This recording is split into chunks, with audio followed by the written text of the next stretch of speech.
대한 조언입니다.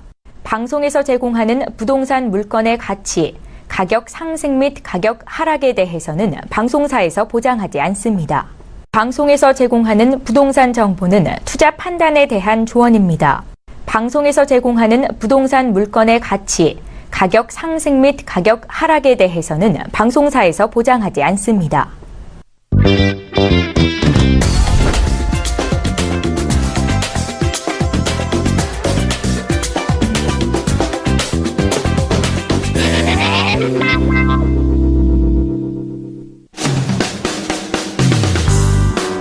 안녕하세요. 알짜배기 부동산 투자 알부자 진행의 강주리입니다.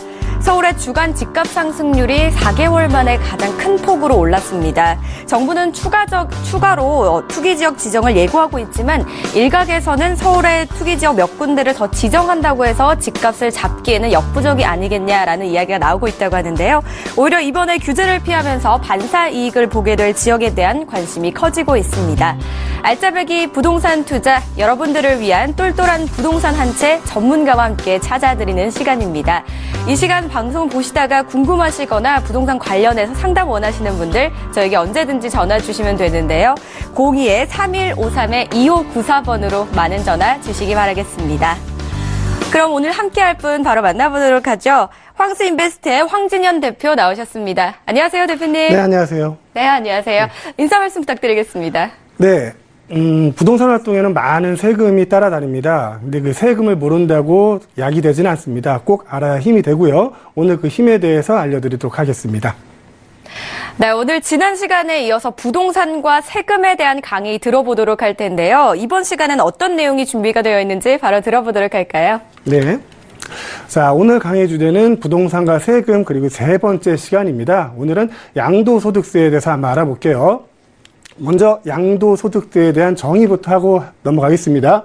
자, 양도소득세란 주로 부동산 등을 팔거나 양도할 때, 자, 자산의 보유 기간 동안 발생한 차익, 양도소득에 대해서 일정한 세율을 곱해서 과세하는 세금이다. 라고 이렇게 말이 어렵게 써 있는데요. 예를 들면 이렇습니다. 2005년도에 1억을 주고 산 아파트가 있는데 2011년도에 그 아파트가 3배가 올라서 3억이 된 채로 팔려고 해요. 팔려고 하면 그 2억 원에 대해서 국가에 대해 내는 세금을 양도소득세라고 합니다. 양도소득세는 국세고요. 자, 양도소득세를 계산할 때 주의할 점. 자, 양도소득세는 등기 유무를 불문을 합니다. 등기가 돼 있든 안 돼 있든 상관이 없고요. 사실상 소유하기만 하면, 사실상 소유라는 거는 뭐 잔금을 지급을 했거나 등기 이전을 했거나 아니면 사실상의 점유나 사용을 하고 있을 때 이런 경우겠죠. 자, 그때 내어야 하는 유상으로 사실상 이전되는 실질과세입니다. 말이 좀 어렵죠. 자, 유상으로 이루어져야 돼요. 자, 무상으로 이루어지는 거는 상속이나 증여세가 발생이 됩니다. 그러면 이 양도소득세가 얘기하는 양도는 무엇인지 한번 살펴보겠습니다. 자, 양도에 대해서 정의를 한번 해볼게요. 자산에 대한 등기 또는 등록과 관계없이 그 자산이 사실상 유상으로 이전되는 것을 말하는데요. 자, 이런 게 양도로 보는 겁니다. 자, 매도, 파는 거죠. 자, 교환, 바꾸는 겁니다. 그리고 대물 변제, 자, 빚을 내 물건으로 갚아가는 거고요. 자, 부담부 증여 그리고 경매 공매라고 나와 있는데요. 자, 부담부 증여를 잘 못 들어보셨을 거예요. 이건 어떤 거냐면은 만약에 그 아버지가 아들한테 10억짜리 아파트를 이렇게 증여를 해준다고 했을 때 그 아파트에 만약에 6억의 전세가 들어있다고 한다면 세무당국에서는 이렇게 봅니다. 그 6억에 대해서는 아버지의 채무가 없어지는 거거든요. 그래서 아버지의 채무가 없어지는 그 6억에 대해서는 양도소득세를 적용을 하고요. 나머지 4억에 대해서는 증여세를 적용을 하는 거예요. 그거를 부담부 증여라고 부릅니다. 자, 또 이러한 경우는 양도로 보지 않는데 이런 경우들은 양도로 보지 않습니다. 그리고 그 밖에 양도로 보지 않는 경우가 있는데 이게 좀 재밌어요. 자, 이혼 시 재산 분할 청구권에 의한 소유권 이전. 자, 이혼하고 서로 재산을 나눠 갖는 건 양도로 보지 않습니다. 토지 거래 허가 구역 내에 허가를 받지 아니한 거래계약은 허가를 받기 전까지 양도로 보지 않고요. 자기 소유의 자산이 경매로 넘어가서 자기가 또 경락을 받은 경우는 이것도 양도로 보지 않습니다. 자, 배우자나 또 직계 존비속에게 재산을 양도하는 경우는 증여로 추정을 하게 되죠. 양도는 아닙니다. 자, 그러면 양도소득세에 대해서 과세되는 그 자산이 어떤 건가 한번 살펴볼게요. 자, 이러한 경우에 과세 대상이 됩니다. 자, 토지, 그리고 건물, 부동산을 취득할 수 있는 권리, 이거는 조합원 입주권이라고 생각하시면 될 것 같고요. 지상권은 땅 위를 내가 사용할 수 있는 권리죠. 자, 전세권은 건물을 사용할 수 있는 권리입니다.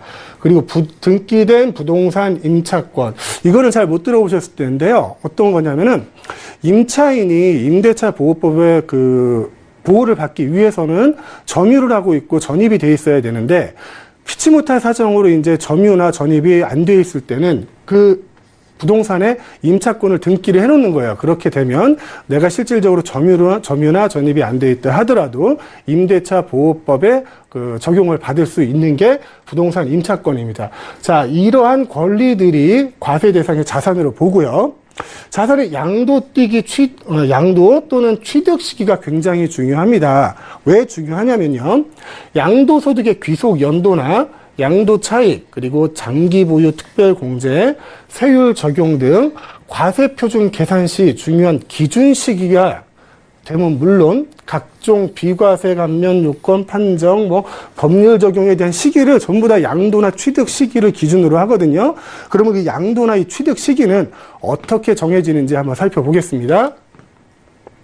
자, 먼저 대금 청산일이 분명한 경우, 이거는 대금 청산한 날이 그 기준일이 되겠죠. 근데 하지만 그 대금 청산 전에 소유권 이전 등기 한 경우는요, 그 소유권 이전 등기의 등기 접수일을 거래 시기로 보게 됩니다. 그리고 대금 청산일을 하면 원칙적으로 거래 대금 전부가 지급이 되어야 하겠지만 사회 통념상 거의 지급되었다고 볼 만한 정도의 지급이 있으면 그게 기준일이 되게 됩니다. 그리고 대금 청산일이 분명하지 않은 경우가 있는데요. 이런 경우는 등기부나 등록부 또는 명부 등에 기재된 등기 등록 접수일 또는 명의 개서일을 기준으로 하게 되고요. 자, 상속이나 증여일 같은 경우는 상속은 상속 개시일이고요. 사망일이 되겠죠. 증여는 증여받은 날, 증여 등기 접수일을 기준으로 취득 시기나 양도 시기를 결정하게 됩니다. 그리고요. 토지거래 허가 대상의 토지를 양도한 경우는요, 토지거래 허가 대상에서 토지를 거래하면서 대금 청산 후 허가를 받은 경우는 그 계약은 소급하여 적용을 해서 처음에 대금 청산일이 그 양도 시기를 계산하게 되고요.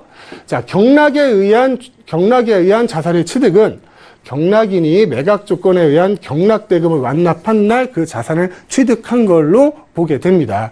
여기엔 또 취득 시기에 의제라는 내용이 있는데 이건 무슨 얘기냐면은 1984년 12월 31일 이전에 취득한 취득 시기가 분명치 않은 부동산이나 부동산에 관한 권리, 그리고 기타 자산에 관한 권리는 1985년 1월 1일에 취득한 것으로 본다라는 것이 취득 시기의 의제로 보시면 되겠습니다. 네, 양도소득세 관련해서 저희 알아보고 있습니다. 가장 먼저 일단 개념 알아봤고요. 그리고 취득 시기까지 이야기 나눠봤는데요. 그런데요, 대표님, 제가 듣기로는 양도소득세를 계산하는 방법이 굉장히 복잡하고 어렵다고 들었거든요. 복잡합니다. 네, 어떻게 계산할 수 있을지 한번 설명 들어볼까요? 자, 한번 살펴보겠습니다. 이거는 제가 봐도 좀 복잡하긴 해요. 한번 살펴볼게요. 자, 양도소득세는 이렇게 계산이 됩니다. 양도가액에서 취득가액을 빼고 또 필요경비를 빼면 양도차익이 나오고요. 자, 거기서 장기보유 특별 공제를 빼면 양도소득금액이란 이름의 금액이 나옵니다. 거기서 기본공제를 빼면 과세표준이 되고요. 거기다 세율을 곱해주면 산출세액이 나오는데 참 복잡하고 말들도 어렵습니다. 그래서 하나하나 좀 풀어볼게요. 먼저 양도가액이 뭔가를 한번 살펴보겠습니다. 자, 양도가액이라는 거는 양도자와 양수자 간 실제로 거래한 금액을 얘기하는데요.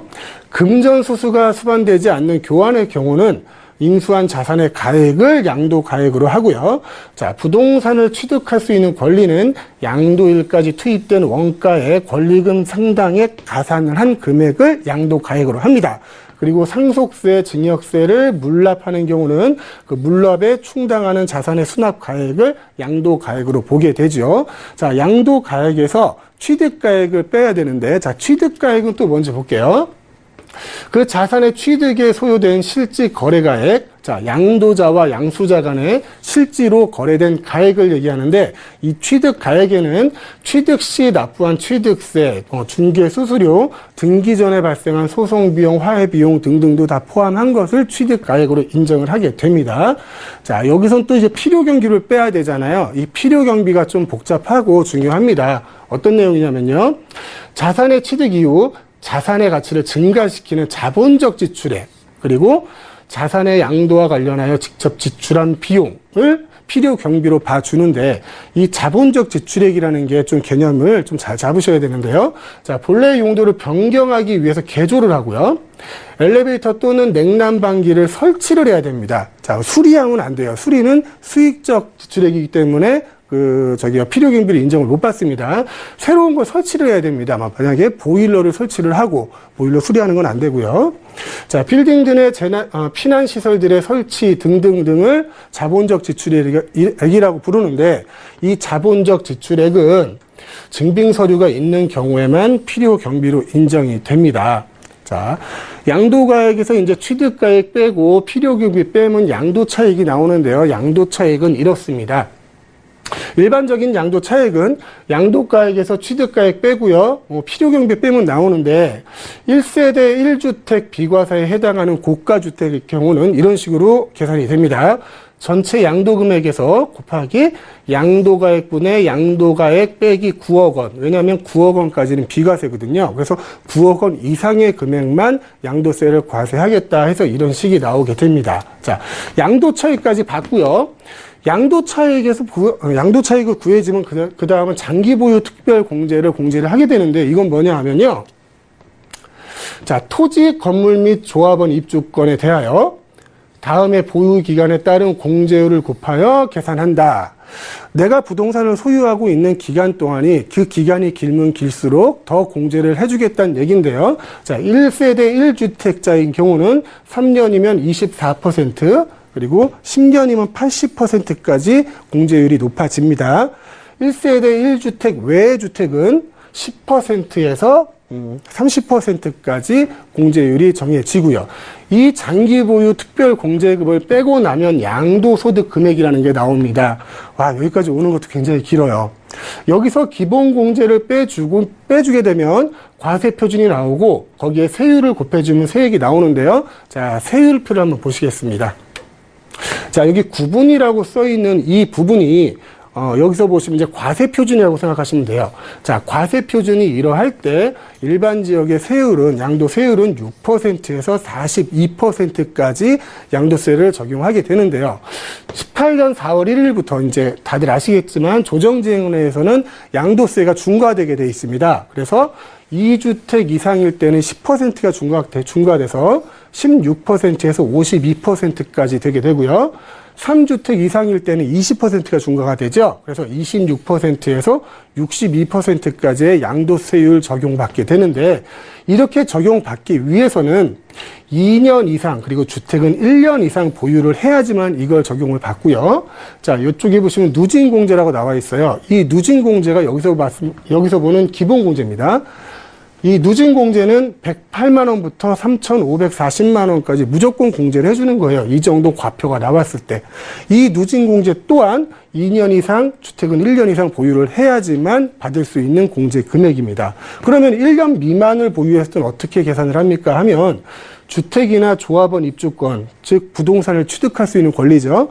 자, 전부 다 40%, 양도세율 40%를 적용하게 되고요.